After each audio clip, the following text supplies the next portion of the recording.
आज परमपूज्य सद्गुरू श्री सिद्धरामेश्वर महाराज यांचा पुण्यतिथी उत्सव आहे, पुण्यतिथी दिन आहे. पुण्यतिथी म्हणजे पुण्यस्मरण. पुण्यतिथी कोणाची करतात? जे पुण्यवंत लोक आहेत, ज्यांनी पुण्य करून ठेवलेलं आहे, ते पुण्य आपल्या कामाला येते आहे, आपल्या सर्वांच्या जीवनाला सुखाचा आधार बनते आहे. ते पुण्यवान, पुण्यवंत, परमात्मे त्यांचं स्मरण म्हणजे पुण्यतिथी. तो पुण्यदिन तो साजरा करतो आहे आता. सिद्धरामेश्वर महाराज म्हणजे परमपूज्य सद्गुरू निसर्गदत्त महाराजांचे गुरु आणि परमपूज्य सद्गुरू श्री भाऊसाहेब महाराज यांचे शिष्य. त्यांचा जन्म सोलापूरला झाला. पात्री म्हणून एक गाव आहे, सोलापूरपासून खेडेगाव आहे एकदम. त्या खेड्यात त्यांचा जन्म झाला. परंतु त्यांचे आईवडील होते, शेतकरी होते. त्यांना बरीच वर्ष मूल नव्हतं. सोलापूरमध्ये सिद्धेश्वराचं मोठं देवस्थान आहे, जे रेवण सिद्ध नवनाथांपैकी दत्त गुरूंचे नवनाथ त्यापैकी रेवण सिद्ध, त्यांचे शिष्य सिद्धेश्वर, त्यांचं मोठं तीर्थक्षेत्र, तीर्थस्थान कुठे आता अनेक तिथे देवस्थान आहेत एकत्र. असं मोठं स्थान आहे, पुण्यस्थान आहे. तिथे वर्षाला मोठा उत्सव होतो.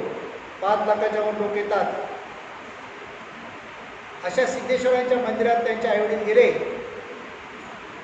देवाकडे मागणी मागावी म्हणून, देवाला विनंती करावी म्हणून. आणि त्या दोघांनी पुत्रप्राप्तीसाठी सिद्धेश्वरांकडे विनंती केली आणि घरी आले. रात्री त्यांची आई झोपलेली असताना तिला एक स्वप्न पडलं की सिद्धेश्वर स्वतः आले. त्यांनी गूळ शेंगदाणे तिच्या हातावर ठेवले आणि सांगितलं की दोघांनी मिळून तुम्ही खा उभयतानी. तुझा नवरा पती आणि तू दोघांनी मिळून खा, तुम्हाला पुत्ररत्न होईल. आणि त्याचं नाव सिद्धराम ठेवा.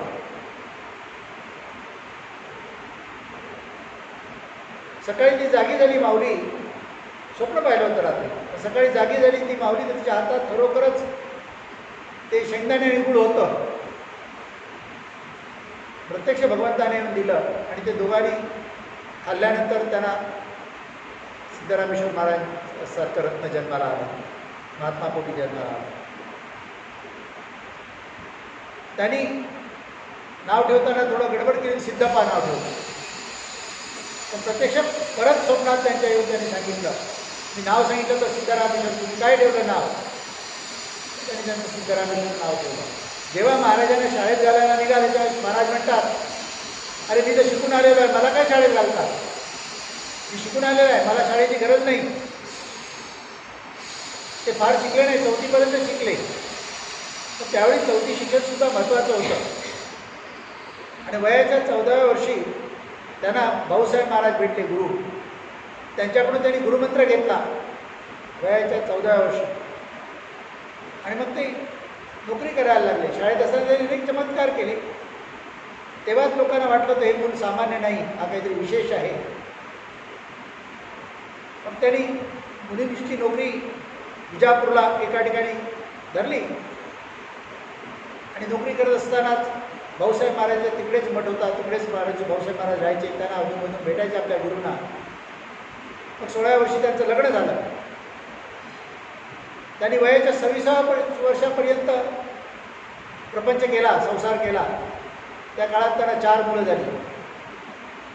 पण वयाच्या 26व्या वर्षी त्यांनी प्रपंच सोडला आणि विजापूरमध्ये, सोलापूरपासून विजापूर 100 किलोमीटर लांब आहे, तिकडे उपली बुरुज म्हणून आहे. त्या बुरुजावर ते 9 महिने ध्यानाला बसले. अन्नपाण्याचा पत्ता नाही, दाढी वाढली, असे बारीक झाले होते. रणरणत्या उन्हामध्ये त्या उमरी बुरुजावर आम्ही सगळे जाऊन आलो आहोत. तिकडे गेल्यानंतर तिकडे काही झाडपड काही नाही आहे, त्या उन्हातच ते माडी घालून ध्यानाला बसायचे दिवस रात्र. सकाळी आंघोळीला खाली जायचे, उमरी बुरुजाला पायऱ्या आहेत, उंचावर आहेत. पायऱ्या उतरून खाली आले तर त्यांची बादली भरलेलं पाणी असेल त्यांच्यासाठी आंघोळीला. आंघोळ करायचे, धोतर नेसायचे, ते धोतर अंगात ते घालत धोतरच नेसायचे. जसा फोटो आहे त्यांचा तसेच ते राहायचे. फक्त कार्यक्रमाला उत्सवाला त्यांनी सदरा घातलेला फोटो दिसेल, पण साधनेसाठी ते तसेच बसायचे. ते धोतर सोडून तिकडे ठेवायचे आंघोळ झालेलं. परत सकाळी जेव्हा जातात तेव्हा त्यांना त्यांचं धोतर धुतलेलं सुकवलेलं मिळायचं. 9 महिन्यापर्यंत त्यांना पत्ता नाही कोण धुतं कोण काय करतं, पण धुतलेलं मिळायचं. एक माणूस त्यांना बघून दूध आणून द्यायला लागला. त्यांची गाय चांगलं दूध द्यायला लागली, मग तो नेमाने त्यांना दूध देत होता. पण एक दिवशी त्याला काहीतरी लालूच निर्माण झाली, दुधामध्ये पाणी घातलं. महाराजांना पिताना कळलं, महाराजांनी दूध बंद केलं त्याचं, काही नको म्हणाला. त्याच्या गाईने दूध द्यायचं बंद केलं. तो रडत आला, महाराज चूक झाली, पाणी घातलं दुधामध्ये, असं करणार नाही. चूक लक्षात आली ना, परत करणार नाहीस ना, जा तुझ्या गाईला पाना फुटे. परत पाना फुटला, ते दूध देत होते आणून महाराज. आणि महाराजांच्या आशीर्वादाने त्याच्या गाईला जास्त दूध मिळत होतं. संत साधू ज्ञानीपुरुष त्यांच्यासाठी तुम्ही काय केलं तर ते उधार ठेवत नाही. ते कुठल्या ना कुठल्या हस्ते तुम्हाला परत करतात. तुमच्या प्रपंचात अत्यावश्यक असणारी गोष्ट कुठून नाही कुठून मिळणार. तुमच्या रोजीरोटीमध्ये बरकत होणारच त्यांच्या आशीर्वादामुळे. म्हणून असं म्हणतात, देवाच्या पुढे जर तुम्ही ₹1 ठेवला तर ₹1.25 तुम्हाला परत मिळणार. देवासाठी तुम्ही थोडी मेहनत केली तर तुमच्या कष्टाचं फळ तुम्हाला कुठून तरी मिळणार निश्चितच. देवासाठी केलेलं फुकट जाणार नाही. पण हे कळलं पाहिजे. आमचे शिष्य खूप आहेत, हे कळलं असतं तर आज अशी परिस्थिती इतके कमी दिसले नसते. इथे कळलं नाही आहे लोकांना. नोकरीत सुट्टी नाही म्हणतात. पाहुण्यापैकीचं लग्न असलं तर बरोबर सुट्ट्या काढतात, आणि पुढे जायचं तर बरोबर काढतात. पण देवाकडे जायला इच्छा होत नाही का? त्यांचं दारिद्र्य आणि त्यांचं दुःख संपायची वेळ आली नाही. ज्याचं दारिद्र्यात दुःख संपायची वेळ आली तो भगवंताकडे वेळ काढून बरोबर येतो. आम्ही अनुभव घेतलेला आहे, पण विश्वास ठेवत नाही आणि अनुभव घेत नाही. संत म्हणजे साधी गोष्ट नाही. संत म्हणजे परमात्मा. ते बोलत होते ते सत्य व्हायचं. त्यांना 9 महिने पुरे झाले तेव्हा भाऊसाहेब महाराजांनी, भाऊसाहेबांना देह सोडला होता, नव्हते देहरूपाने, पण प्रत्यक्ष हजर झाले भाऊसाहेब महाराज त्यांच्यासमोर. आणि त्यांना सांगितलं, तुझी साधना पुरी झाली, आता तुझा लोकांचं कल्याण कर. मग ते लोकांच्या कल्याणासाठी निघाले, दौरे करायचे. मग बागेवाडीला जाऊन बसले. तिकडे मठ झाला, त्यांच्या शिष्याने मठ बनवला तिकडे, त्यांच्या गुरुचा भाऊसाहेब महाराजांचा. सिद्धरामेश्वर महाराजांचा त्यांच्याशी परत सिद्धरामदेव ठेवल्यावर सुद्धा मठ झाला. आज तिथे मठ आहे, थोडा तरी मोठा मठ आहे. तर तिकडे साधना करायला लागले. मग इंचगिरी भाऊसाहेब महाराज त्यांच्या गुरुचं स्थान, तिकडे नेहमी उत्सव करायला लागले. नंतर मग मुंबईमध्ये आले. मुंबईमध्ये योगायोगाने ते आले. सगळं सांगत बसत नाही, उशीर होत झालेला आहे. म्हणून योगायोगाने आले. आणि एक वखारिया नावाचे ग्रस्त होते, त्यांच्याकडे ते नोकरी करायचे. तर त्यांनी त्यांची साधना म्हणून सांगितलं, तुम्ही काम करू नका, तुमच्यासाठी एक खोली देतो, तिकडे तुम्ही ध्यान साधना करा, तुमचा पगार तुमच्या गावाला पोहोचतो. आणि तो शेठ स्वतः त्यांच्या सेवेला लागला. मुंबईमध्ये सीपी टँकला माधवगाव म्हणून मोठं क्षेत्र आहे, मोठं ठिकाण आहे. पूर्वी पांडुरंग शास्त्री आठवले तिकडे निरूपण वगैरे करायचे, राहायचे तिकडे. तिथे सिद्धरामेश्वर महाराज पहिले, पांडुरंग शास्त्री आठवलेच्या आधी तिकडे सिद्धरामेश्वर महाराज निरूपण करायचे. मुंबईमध्ये 10 वर्ष त्यांनी कार्य केलं आणि बागेवाडीला 10 वर्ष कार्य केलं त्यांनी. त्या काळामध्ये त्यांचे अनेक शिष्य झाले. जे वकारिया होते, ज्यांच्याकडे नोकरी करायचे, त्यांच्याकडे त्या काळामध्ये इप्पाला गाडी होती. त्या इप्पाला गाडीतून ते त्यांना फिरवायचे. नंतर त्यांना काम करायला पण त्यांनी मना केलं. उन्हाळ्यामध्ये मुंबईत खूप उन्हाळा असतो. महाबळेश्वर त्यांचा बंगला होता. महाबळेश्वरला त्यांना नेऊन ठेवायचे, त्यांची सेवा करायची आपल्या गाडीत. आता महाबळेश्वरला सुद्धा महाराजांचं मंदिर आहे. महाबळेश्वर तुम्ही गेलं, सिद्धरामेश्वर महाराजांचं मंदिर आहे. तिथे क्षेत्र महाबळेश्वर म्हणतात, तिथे ते मंदिर आहे.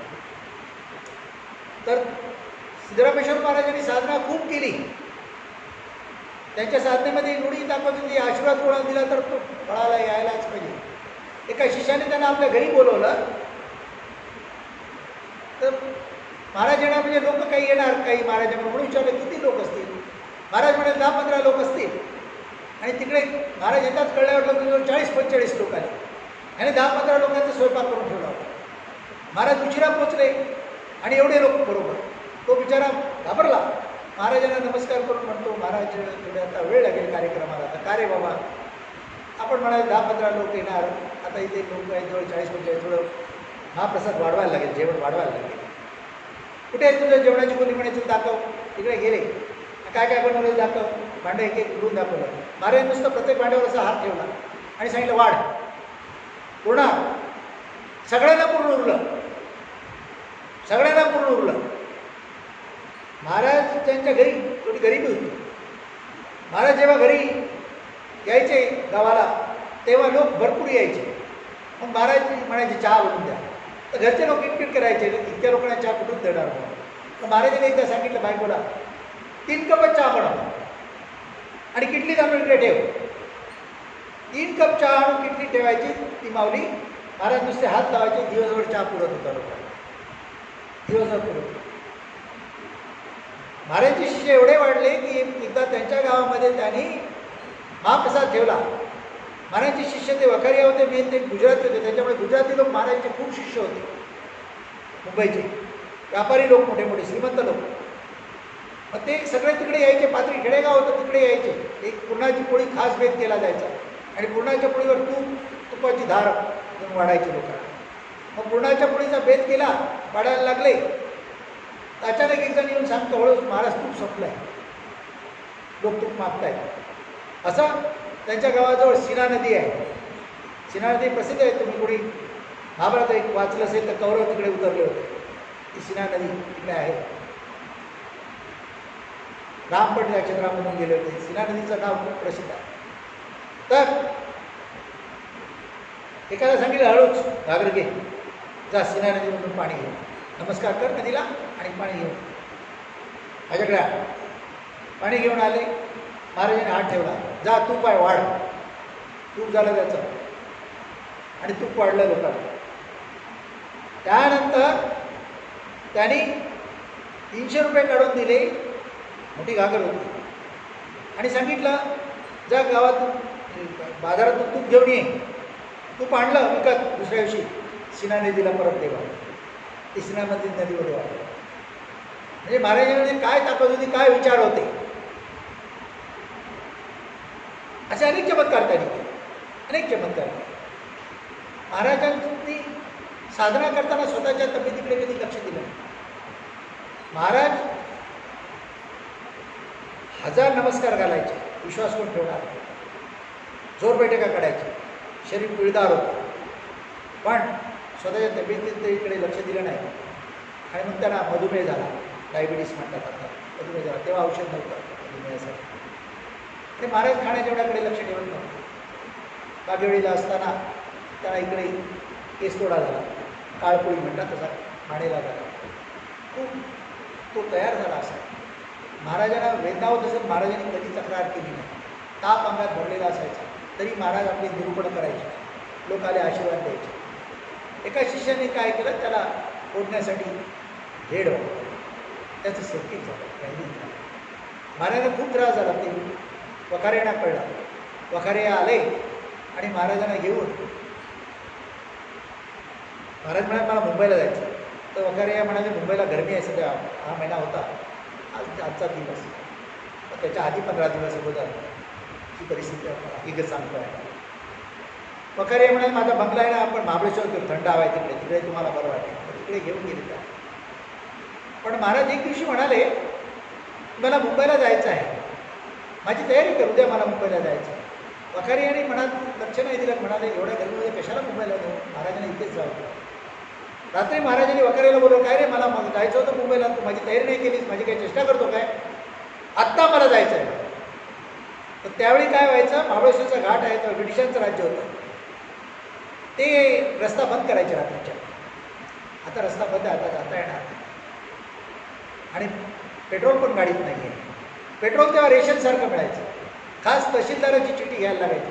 त्या गाड्या फार कमी लोकांना ते तहसीलदारच्या चिठीने पेट्रोल मिळायचं. मला आत्ताच्या आता जायचं आहे. तर ते गेले तहसीलदारकडे. इतक्या रात्री वखाऱ्यांचे नाव होतं, प्रसिद्धी होती ती श्रीमंत होते. चिठी घेतली, पेट्रोल घेतलं, पेट्रोल घातलं, महाराजांना घेऊन मुंबईला आले. मुंबईला आल्यानंतर दुसऱ्या दिवशी सकाळी वखाऱ्यांची मिसेस विचारते, महाराज तुम्ही महाराज तेवढ्या 9 दिवस काय खाल्ले नव्हते, थोडी भाकरी खाल काय, तुम्हाला भाकरी आवडते, मी भाकरी करून देते. चालेल म्हणाले महाराज, पण भाकरीबरोबर काय खाणार?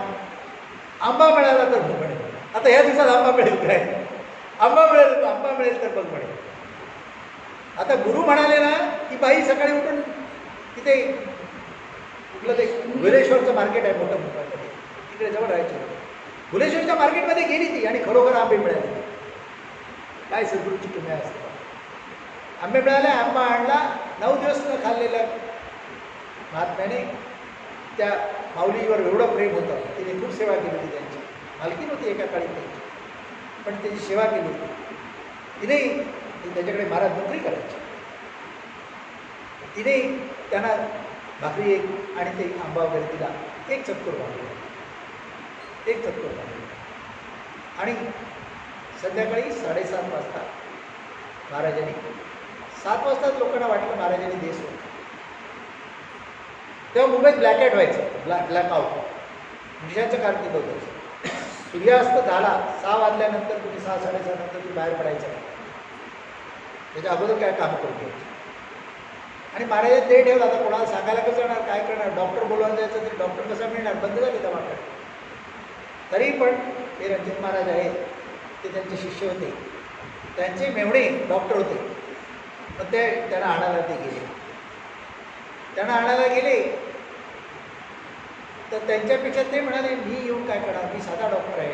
पण मोठा डॉक्टर म्हणजे ब्रिटिश डॉक्टर होता त्या डॉक्टरला बोलून आणा त्यांच्या ओळखून. त्या डॉक्टरने पाहिलं तर सांगितलं 7 वाजता सांगितलं, ते गेले. ते सोडला त्याच्या.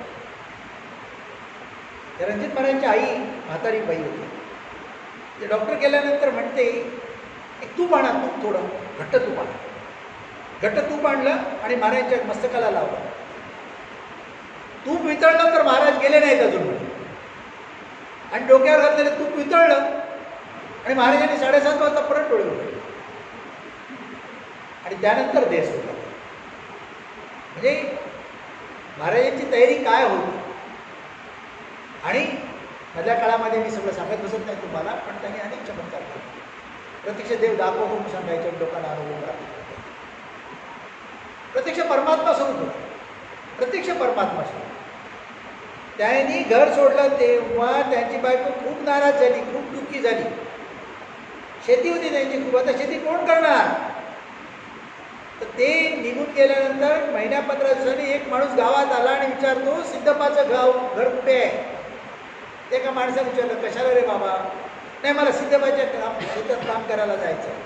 अरे ते तर गरीब आहे, तुला काय देणार आहे? मी सावकार आहे, मी तुला मजुरी देतो, माझ्याकडे राहा. नाही, मला सिद्धप्पाकडे जायचं आहे. मग तो महाराजांच्या घरी गेला. त्यांच्या बायकोला सांगतो, असं मी शेती करायला, शेत दाखव. ती बाई म्हणते, तुला खायला देऊ शकत नाही मी, तुला पगार कुठून देणार? माझ्या ऐकत नाही तुला कामाला ठेवायचं. तुम्ही मला काही देऊ, मला शेत दाखवा. शेत दाखवलं. त्याने तिकडे माचन केलं, तिकडेच राहत होता. आणि पूर्ण शेत मस्तपैकी त्याने शेत लावलं, तयार केलं. त्यांच्याकडे तिकडे जोंधळा बनतो, जोंधळाची शेती होती चांगली. आणि हुरडा खायची वेळ जेव्हा झाली त्यावेळी महाराज प्रत्यक्ष गावात आले. तेव्हा बायको त्यांना दाखवली. माणूस पाठवून देतात, त्याच्यात नोकरी, त्याला पगार आला तर काय नाही, माझ्याकडे काय नाही, तो शेती करतोय, आम्हाला तोंड दाखवायला जागा नाही गावामध्ये. तर कोण आहे? कोण आहे माहीत नाही, पण नाव महादेव म्हणा. महाराज तिकडे गेले तर एक तरुणा माणूस होता. महाराजांना बघून माच्यावरून खाली आला, महाराजांना नमस्कार केला आणि महाराजांना सांगतो, बसा तुम्ही, तुमच्यासाठी मी हुरडा बनवतो. महाराजांना हुरडा भाजून दिला आणि येतो म्हणून सांगून जो गेला तो परत आलाच नाही. नाव महादेव. म्हणजे देवाने त्यांची शेती केली. अशा परमात्म्याची जयंती पुण्यतिथी आपल्याला साजरी करायला मिळते आहे, त्यांच्या नावाचा जय जय करायला मिळतो, आपण भाग्यवंत आहात. तुम्ही त्यांच्यावर श्रद्धा विश्वास ठेवला ना तर तुम्हाला प्रत्यक्ष दृष्टांत देऊन ते तुम्हाला दुःखातून बाहेर काढतात, तुमच्या परिस्थितीतून बाहेर काढतात. त्यांची समाधी मुंबईमध्ये वाळकेश्वरला आहे, पाणगंगेला. त्या समाधीवर जे लोक तिकडे आहे, पूर्वी जो त्यावेळेस महाराजांनी भेट दिल्यानंतर जेव्हा समाधी झाली त्यानंतर तिकडे वॉचमॅन होता, तो काय सांगायचा, महाराज गेले नाहीत, महाराज रात्री इकडे बसले असतात चिरूट ओढत. आजही लोकांना तो अनुभव येतो. आजही एक माणूस तिथे आहे, कारण महाराजांची समाधी बनवली ती स्मशानभूमी आहे तिथे. त्या स्मशानभूमीमध्ये काम करणारा जो माणूस आहे तो महाराजांचा भक्त आहे, आजही आहे. त्यांचे शिष्य होते महाराज काळसिद्धे, त्यांचा शिष्य आहे तो. आजही सांगतो महाराजांचं दर्शन होतं. म्हणजे ते परमात्मा स्वरूप होते, देह सोडला त्यांनी, ते कुठे गेले नाहीये. परमात्मा सर्व विश्वामध्ये भरून उरलेला आहे. तो हवेत आहे, तो पाण्यात आहे, तो अग्नीत आहे, तो या आकाशात आहे, तो या जमिनीत आहे, तुम्ही अन्न खाता त्या अन्नात आहे, सर्व ठिकाणी आहे. त्याचा अनुभव, त्याची प्रत्यक्ष अनुभव, प्रचिती त्याने अनेक शिष्यांना दिली आहे.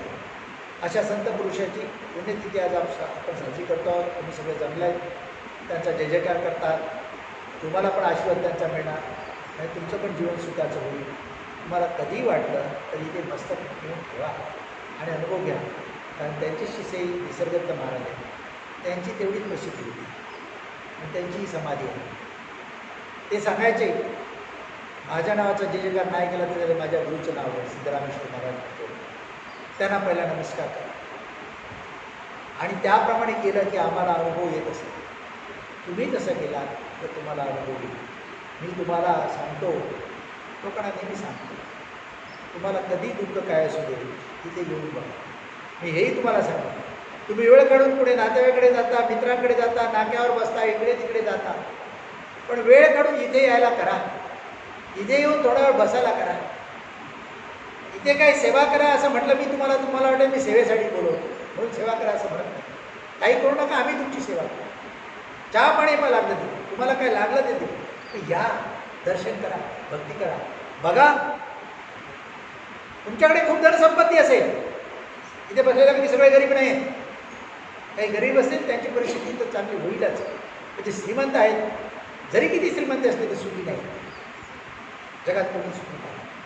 पण जो भगवंताचं नाव घेतो आणि भगवंताला परिपूर्ण शरण आहे आणि भगवंताच्या कृपेने माझा देह चालतो आहे आणि भगवंताच्या कृपेने हे मिळालेलं आहे अशी ज्याला जाणीव आहे, तो आपला वेळही भगवंतासाठी देतो आणि आपली संपत्तीही भगवंतासाठी खर्च करतो. त्याच्या 7 पिढ्या त्याला काही कमी पडणार नाही. पण लोकांना कळलेलं नाही. लोकांना कळलेलं नाही. किती साठवा तुम्ही, पुढची पिढी तुमची त्याची वाट लावा.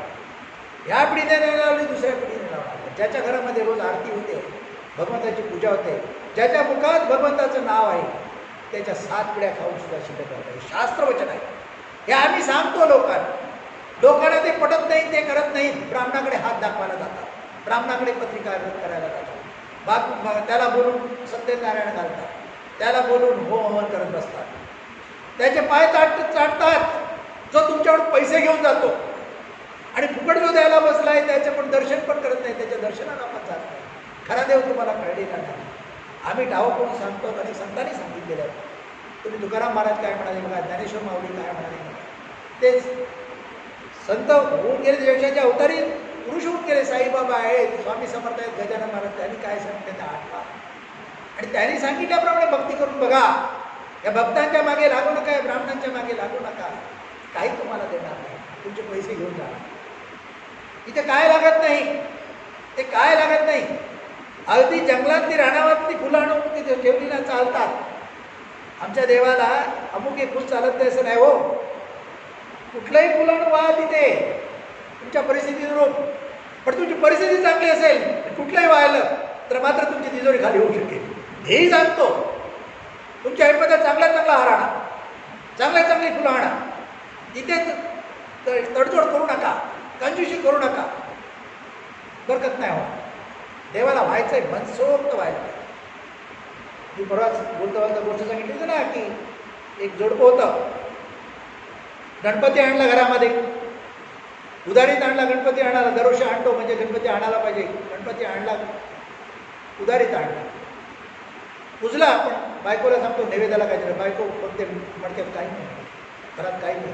अरे काहीतरी असेल, शोधलं तर मिरच्या मिळाल्या, चल ह्याचा गोळा कर, ठेव भगवंतासमोर, गणपतीसमोर ठेव, आपण भजन करू, आरती करू, नाचू. उघडी घातली, आरती केली आणि बिचारे उपाशी होते. आता ती मिरची तर गोळा खाऊ शकत नाही, तरी पण थोडंसं जिभेला लावलं, चवली, प्रसाद आहे, आणि झोपले. सकाळी उठले तर तिथे तो सोन्याचा गोळा झाला, सोन्याचा गोळा झाला. स्वामी समर्थांनी अनेक चमत्कार केले, सिद्धरामेश्वर महाराजांनी अनेक चमत्कार आम्ही अनुभवला आहे. महाराजांच्या कार्यामध्ये एक सोनं पाहिजे होतं. महाराजांनी हे करत दुबईवरून बिस्किटचा शिष्य होता, ते यायला वेळ झाला. मला सहज म्हणाले की सोनं येणार तर आलं नाही, काय करूया, आपल्याला महाराजांचा बघून सोन्याचा करायचा. मी म्हटलं माझ्या घरी सोनं होतं, मग गोळा करून सगळं दिलं महाराज. कुठं झाला, पैसे नाही विचारले, सोनं नाही विचारलं. 1 वर्ष गेलं. महाराजांनी मला सोनं परत दिलं, आणखी जादा दिलं, आणखी जादा दिलं. म्हणजे सद्गुरू संत ज्ञानीपुरुष कसे असतात बघा. तुम्ही डेअरिंग केलं असतं काय, घरातलं सगळं सोनं नेऊन द्यायचं, केलं असतं काय सांगा. भगवंताने आमच्याकडे एवढं दिलं आहे ना, आमच्याकडे पोरं पण मागत नाही, पोरं पण घेत नाही, त्याला काही कमी पडलं नाही, काही पडलं नाही. आम्ही ते ढुकूनही पाहत नाही आमच्याकडे असलेला, कारण त्याची किंमतच वाटत नाही. भगवंत इतका पाठराखा झाला, काय तुमच्या होईचे ते होते, जे मागावं ते मिळते, मागावं ते मिळते. तुमचे श्रद्धाविश्वास पाहिजे, श्रद्धाविश्वास. अनेक चमत्कार होतात. काल एक संध्याकाळी चमत्कार झाला, सुरेशने पाहिला, केवढा होता चमत्कार, काही झालं नाही, सांगत बसत नाही. परंतु तुमचा श्रद्धाविश्वास पाहिजे, तुमच्या जीवाला एवढी इजा व्हायला देणार नाही. सतत नाम पाहिजे तोंडामध्ये. आणि एक गोष्ट महत्वाचं पत्ते आहे, कोणाचं वाईट चिंतायचं नाही, कोणाची निंदा करायची नाही, कोणाविषयी वाईट विचार आणायचा नाही, कोणाला फसवायचं नाही. जसं देवाने ठेवलं तसं राहायचं, पण खोटं बोलून पोट भरायला जायचं, चोरी करून पोट भरायला जायचं आणि कोणाची निंदा करायची. ठेविले आनंदे तैसेची राहावे, चित्ती असू द्यावे समाधान. तुमचं मन शुद्ध पाहिजे, तुमचं चित्त शुद्ध पाहिजे, तिथे भगवंत वास्तव्य असतो आणि तो तुमचं रक्षण करतो. पण तुमचं चित्त लबाडीच असेल, खोटं असेल, वासनेने भरलेलं असेल, स्वार्थाने भरलेलं असेल, क्रोधाने भरलेलं असेल, अहंकाराने भरले असेल, तिथे अवधसा वास्तव्य करते. लक्ष्मी नाही, देव नाही वास्तव्य करत. नारायण आहे, देव आहे, तिथे लक्ष्मी असते. लक्ष्मीला बोलायला लागत नाही, लक्ष्मीला पूजायला लागत नाही.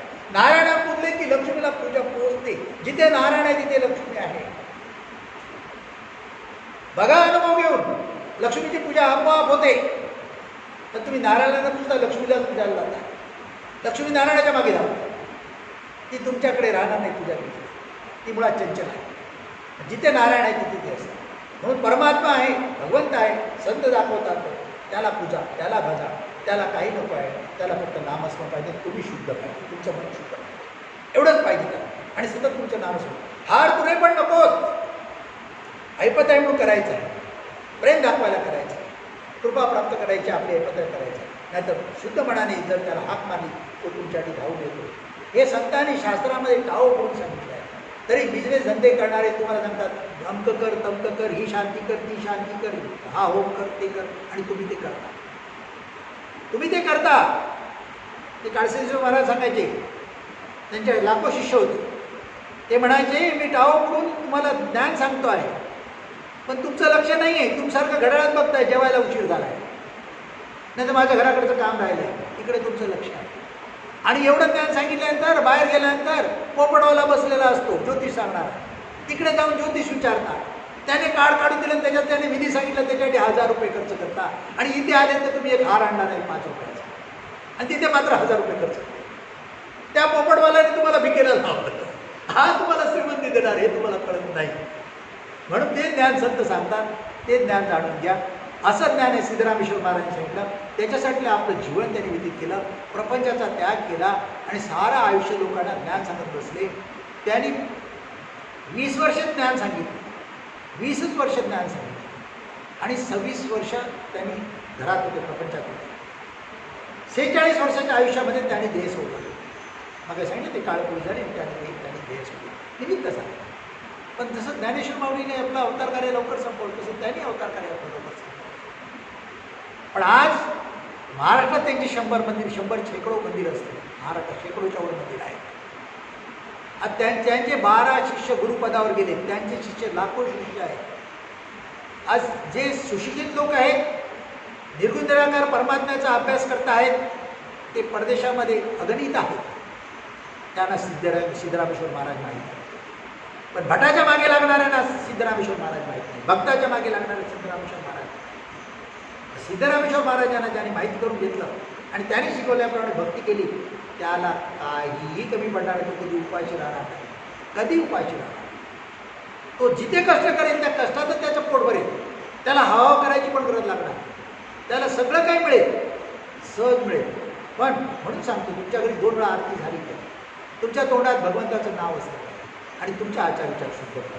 बस भगवंत तुमचा मागे लागणार. आणि त्याच्यासाठी ते मनावर आपल्या बिंबण्यासाठी, आपले तसे विचार होण्यासाठी हे उत्सव साजरे करावे लागतात, ही भक्ती करावी लागते. राजा दिरास गुणास राजा